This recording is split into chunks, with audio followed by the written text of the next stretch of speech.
Isa si Julia Barreto sa mabilis na nakapag-post sa social media tungkol sa pagkakasali ng pelikula niyang Hold Me Close sa MMFF 2024.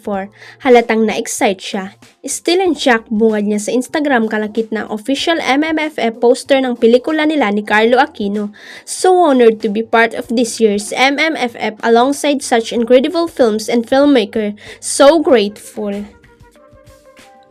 Ang Hold Me Close ang balik-tambalan ng Julia Carlo tandem with Direk Jason Pollack Samana o Also Elmder 2022 romantic drama Expensive Candy.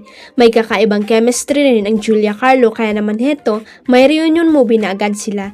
This time mukhang matinding drama na naman ang sinabakan nila. Tinakbo sa ospital ang actress-vlogger na si Ivana Alawi ayon sa kanyang latest Instagram story.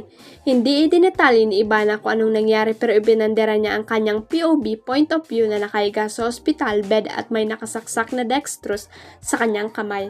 Had to be rushed back to the hospital since my body didn't recover well.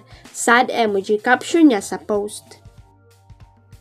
Magugunitang 2 days ago lamang nang ibinalita ni Ivana na na-discharge siya sa ospital matapos ang ilang araw na pagka-confine. Wala rin siyang sinabi kung bakit siya na ospital pero nabanggit lang niya na excited na siyang magtrabaho ulit.